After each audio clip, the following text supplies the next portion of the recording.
Orlando is the mysterious manager of the White Spring Resort in Appalachia. Orlando claims to be a liaison for the similarly enigmatic management of the White Spring and assists the responders in their efforts to establish a refuge in the resort.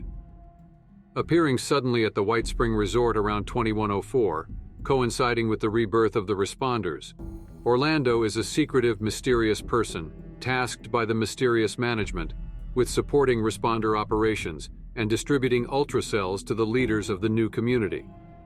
They oversee the robotic staff, distribute resources granted by their employers, food, medicine, materials, the aforementioned ultracells, and other necessary arrangements.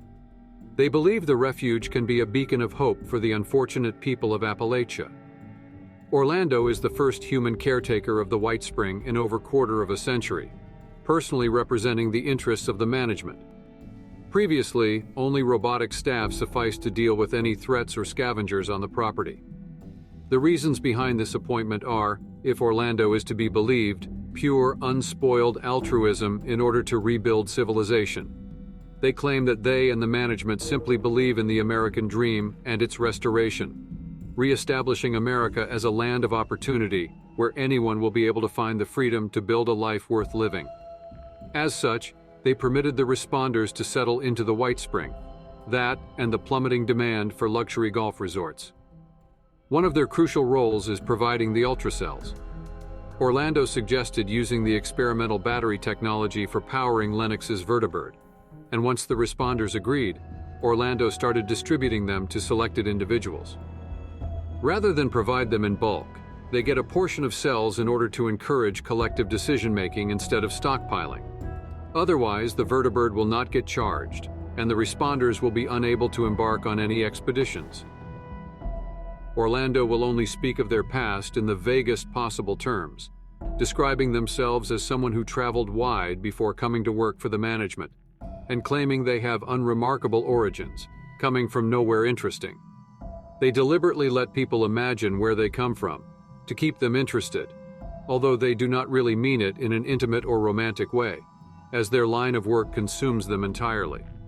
They similarly sidestep questions related to the management, and explain that they came to work for it after others working for the management saved Orlando from certain death, and that they loyally served the management ever since.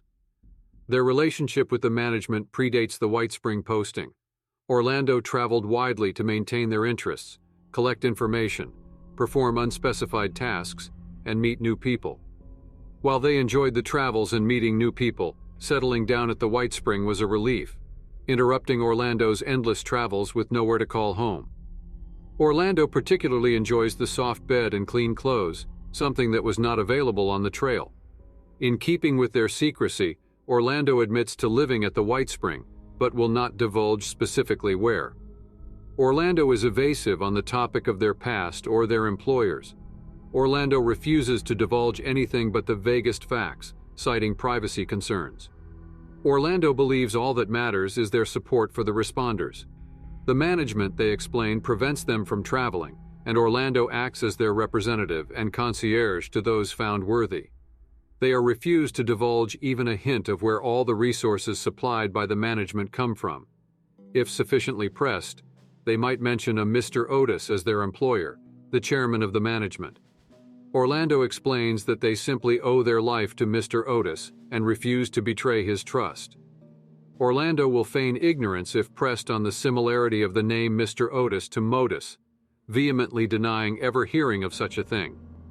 Any ties to Enclave technologies, such as the Ultracell design and function, are played off as merely having similar contacts with the management.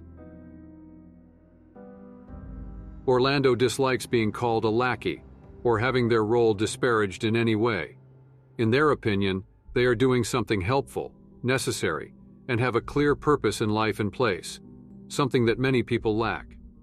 Orlando thinks very highly of Skippy Rurick, in particular due to his personality, refreshing attitude, and willingness to chat. They have a cordial working relationship with Rucker, though Orlando admits the responders' leader does not fully trust them. The same is not true of either Sophie Wagoner or Esme Rousseau, both of who are inspiring and among Orlando's favorites, although she dislikes even using the term, as it is improper to play favorites among guests. Of all the responders, Orlando does not have much rapport with Lennox, as they rarely visit the roof. Outsiders get a fair shake. Orlando only knows the Brotherhood by reputation, though Initiate Ellison is viewed by them quite positively due to his good nature and curiosity. Giuseppe Della Ripa is also one of their favorites, thanks to his charms and aptitude for finding strange trinkets.